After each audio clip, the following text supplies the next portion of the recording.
Olá, gente. Meu nome é Emerson. Este é o Crescimentando e no vídeo de hoje vamos falar como ser próspero e como uma pessoa pode prosperar em sua vida. Então, basicamente, o primeiro ponto que circunda esse tema é se ser próspero está associado ou não a dinheiro. É claro que vocês me veem falando muito sobre dinheiro, porque realmente dinheiro é um tema que, no geral, acho que vocês gostam, mas eu acredito que prosperidade está muito além disso, e isso foi até comentado em um outro vídeo aqui, e eu resolvi trazer essa informação para que vocês possam saber o que é prosperidade. Mas vamos falar também de prosperidade financeira no final do vídeo, mas recomendo que você possa assistir desde o início para que você possa compreender o que é ser uma pessoa próspera. Então, primeiramente, se a gente observar a questão de prosperidade, prosperidade está associado, se você procurar em qualquer dicionário, a ir bem na vida. E o que seria uma pessoa ir bem?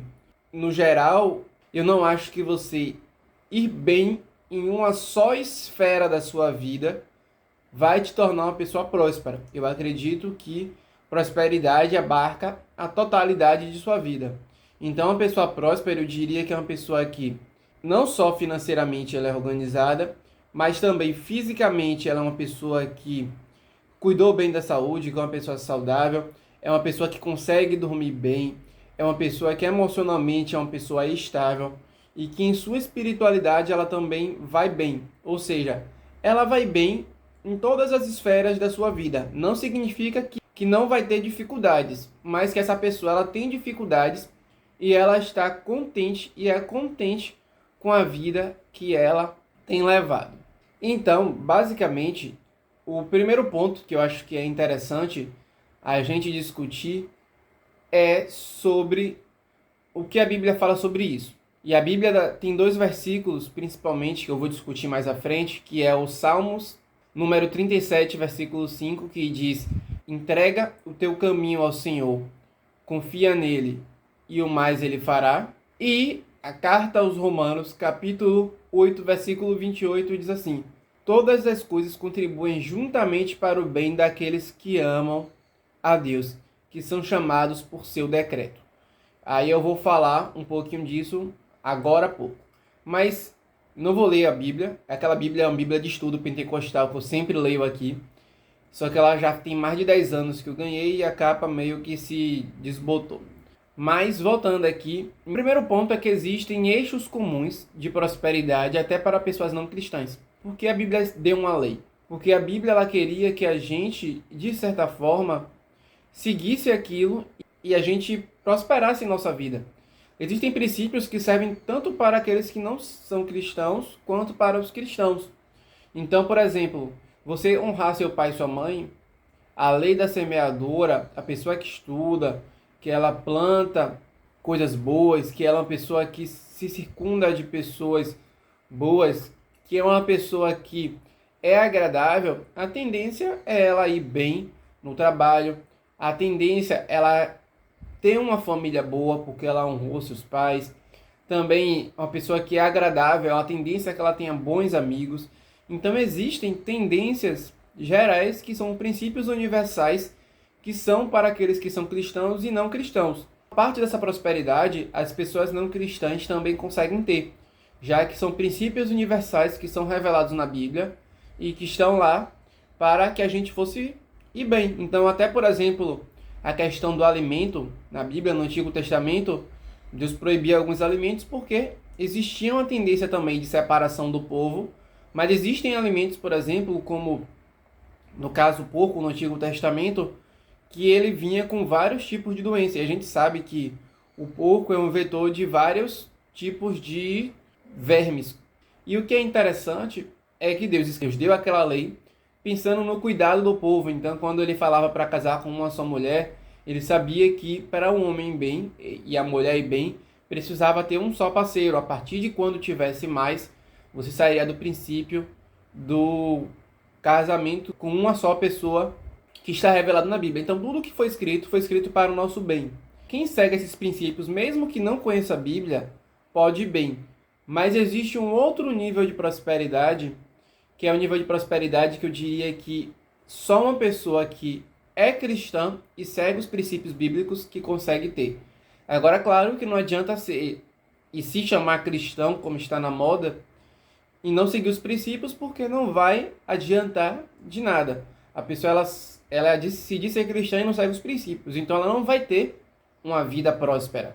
Então, a prosperidade bíblica e completa está para aqueles que seguem os princípios bíblicos e que é cristão. Agora, claro que se você já segue os princípios bíblicos, você já tem uma parte da prosperidade.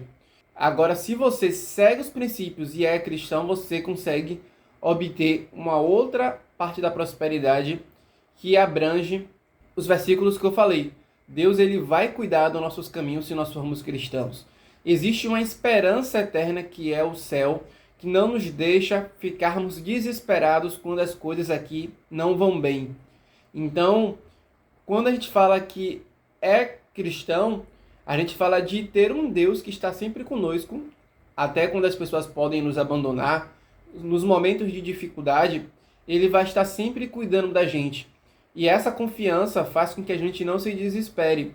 E isso acaba refletindo em toda a nossa vida, porque nós não ficamos perdidos na vida. Nós não entramos, por exemplo, em depressão por falta de sentido. Nós temos o sentido que está alcançar o céu, e mesmo com as dificuldades aqui, nós temos um Deus que tem cuidado da gente e que faz com que todas essas coisas contribuam para o nosso bem. Então, ser cristão e seguir os princípios vai te fazer realmente ser próspero. E isso se resume lá no livro de Salomão, em Eclesiastes. A vida de Salomão foi isso, e ele revela isso em Eclesiastes. Ele tentou conquistar tudo que o mundo pode oferecer. Ele conseguiu dinheiro, conseguiu fama, conseguiu várias mulheres, conseguiu muitas coisas que as pessoas desejam. E o final do livro dele, a conclusão é: tudo que eu fiz aqui, nada disso preencheu o meu coração. Era melhor ter vivido os caminhos do Senhor durante toda a minha vida do que ter vivido tudo isso. Então não é errado você ter fama, não é errado você ser próspero financeiramente, mas desde que você nunca se esqueça e que Deus sempre seja o primeiro e o centro da sua vida como um cristão. Existe um vazio no ser humano que só Deus pode preencher.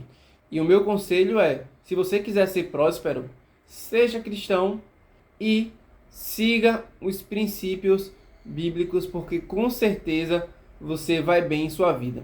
E para não deixar de responder a questão financeira, ser próspero financeiramente é uma coisa interessante, faz parte da prosperidade. E agora eu vou falar um pouquinho como ser próspero financeiramente. Basicamente, essa esfera aqui, que é uma esfera importante, mas não garante felicidade a ninguém, porque muitas pessoas se tornam ricas, milionárias, e mesmo assim se tiram as suas vidas. Então, qual é o ponto que eu gostaria de trazer para vocês? Para ser próspero financeiramente, primeiramente, um orçamento e quitar as suas dívidas. Então, tenha um orçamento, organize o dinheiro para cada coisa, para você fazer compras, para você gastar pessoalmente, se divertindo, saindo. Se organize financeiramente, elimine todas as dívidas, nunca gaste mais do que você ganha. Um outro ponto que eu coloquei aqui também é que ser próspero financeiramente não significa ser milionário. Você pode ser próspero financeiramente, você crescer em sua carreira, ter um dinheiro bom, ser organizado financeiramente e conseguir, por exemplo, viajar, conseguir sair com sua família, estar sem dívidas, ter uma reserva para imprevistos que vão acontecer em sua vida. Então, se você for organizado financeiramente, não ter dívidas, conseguir dinheiro para viajar, conseguir dinheiro para cuidar de sua família, ter um conforto familiar, eu já te considero uma pessoa próspera financeiramente. E claro que tem uma reserva para situações imprevistos que podem acontecer. Reserva mais ou menos de 6 vezes o custo de vida que você leva. Agora, se você quiser um passo a mais na prosperidade, que seria uma prosperidade, uma segurança maior, e você quiser sair do que é chamado de corrida dos ratos pelo autor do livro do Pai Rico, Pai Pobre, seria você investir financeiramente pensando em uma aposentadoria, uma renda passiva no futuro e investir diversificando financeiramente entre vários países e entre vários ativos diferentes e classes de ativos, desde ação, fundo imobiliário, renda fixa, e dessa forma você vai ter uma camada a mais de proteção, vai estar protegido contra o risco Brasil, risco aposentadoria pública quebrar. Isso vai dar uma diversificação maior e vai te dar uma segurança maior. Mas como eu falei, essa é uma camada a mais que eu posso até tratar mais aqui no canal futuramente. Mas se você não tem a primeira parte de reserva, de organização, de ter um orçamento, não adianta nada você querer investir. Então faz o básico primeiro bem feito e depois você pensa nessa segunda camada, que é uma camada muito importante para te dar segurança futura para a sua família e para você como cristão. Então, gente, é isso. Eu espero que você tenha gostado desse vídeo. Se inscreve no canal. É a maneira de retribuir o conteúdo que eu tenho trazido aqui. E dá um gostei se você gostou. Nos vemos nos próximos vídeos e até logo. Tchau, tchau.